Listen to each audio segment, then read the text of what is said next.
of Leon and the Championship is entitled Crunch Time.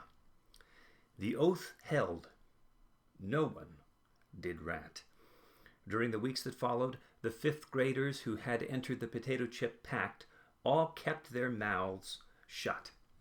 Except, of course, when research required munching. The science fair was scheduled to start at 1 p.m. in the school gym.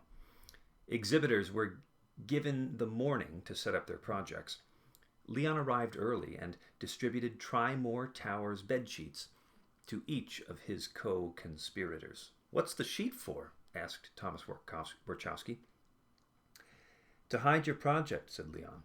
"We don't want Birdwhistle or Sparks or the parents seeing anything before we make our presentations." Mr. Hankey, the janitor, had prepped the gym by lining up folding tables around the edge of the basketball court. He dispensed a stern warning before he left the fifth graders to their own devices. "You pests better keep things neat and tidy," he grumbled. "That means no explosions, no spills, no stains, no bubble gum, and no crumbs. You read me?" "Loud and clear," said PW. When 1 o'clock arrived, the doors opened and visitors entered a gymnasium filled with glassware, plant life, poster board, and 6 experiments covered by bed sheets bearing the Trimore Towers logo. Attendance was better than expected. In addition to parents, siblings, and grandparents, and step-parents, step-siblings, and step-grandparents, countless friends showed up for the event. Leon's supporters were particularly numerous. His mother and Maria came, as did Napoleon and Frau Haffenreffer. The baker arrived with a very large pastry box. There was one other visitor in attendance because of Leon, a short, round man clutching an official-looking briefcase. A whistle blast silenced the crowd. "Okay, all you Edisons and Einsteins," yelled Coach Kasperitis, "settle down and listen up. And that goes for the rest of you, too. Principal Birdwhistle wants to say a few words." The visitors gathered around the principal, who stood at the center court, nervously clutching an index card. "Welcome to the Classical School Science Fair," she read stiffly. "Before we begin, I wish to mention that it is my contention that this invention convention will prompt some reflection." A few guests chuckled. Emma Zeisel leaned over to Regina Jaspro and whispered, "Someone deserves detention for that intervention." "So to avoid any more tension," the principal continued, "please give your attention to Franklin W. Sparks." The fifth graders all cheered. The reception from their parents was more mixed. "Hello, one and all," said Mr. Sparks. "Thanks for coming. Here's how the science fair will work. Exhibitors should stand next to their projects, while the rest of us make our way around the gym. Principal Birdwhistle and I will be looking for 3 things today. First of all, there's the matter of scientific rigor. We will be asking ourselves, and the exhibitors, has the experiment been thoroughly researched, accurately undertaken, precisely performed, and clearly explained? Second, we will evaluate the elegance of the exhibit. Just because someone spends a ton of money on fancy gizmos doesn't guarantee brilliance. Remember, all Isaac Newton needed was an apple.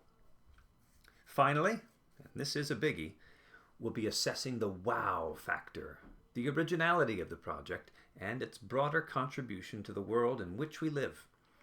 Well, enough squawking out of me. Let's see what my co-researchers have cooked up. And with that, Mr. Sparks, accompanied by Principal Birdwhistle and the visitors, advanced to the first folding table. "Tell everyone your name and what you've put together," said Mr. Sparks. "Antoinette Breed," replied Antoinette Breed, "and what I've put together is an analysis of pH levels in various everyday foods." Fascinating, said Mr. Sparks. Go on. Okay, well, as you've taught us, Mr. Sparks, pH levels tell us how acidy stuff is. Antoinette held up a fat, soft-cover book. This government report lists the pHs of over 3,000 foods, she said. Name a food, any food, Principal Birdwhistle.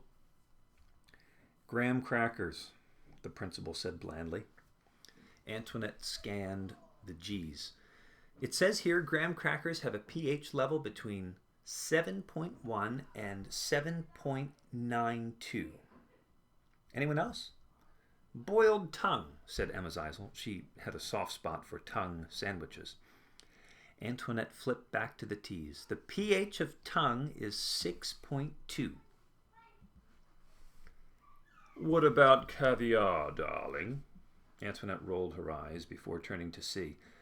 Caviar has a pH of 5.7, Mother. Well, perhaps the child has learned something useful after all, said Miss Breed, a taut smile stretching from one diamond-studded ear to the other. How about potato chips? Asked the short, round man carrying the briefcase. Potato chips, sniffed Miss Breed. Must we bring that up again? Mother, please, said Antoinette Breed. I am perfectly happy to answer that question. She flipped to the P's. Hey, what do you know? She said. The government forgot about potato chips. Really? Said Mr. Sparks. Really, said Antoinette. Here, take a look. Mr. Sparks scanned the P's. You're right, he said. No potato chips. Which is why, said Antoinette Breed, I took matters into my own hands. She pulled off a bedsheet to reveal a poster that said the pH of potato chips and the dishes of test samples. Oh, good grief, exclaimed Mrs. Breed before shooting a stern look at Mr. Sparks. Excuse me. Hey, Teach, did you put the kid up to this? I assure you, Mr. Lumpkin, I did not. It's true, said Antoinette. Mr. Sparks had nothing to do with my project. Perhaps we should all quiet down and allow the girl to make her presentation, said the short, round man, standing off to the side. I, for one, would like to learn about the pH of potato chips. Me too, said Miss Davenandana. Moi aussi, Napoleon added.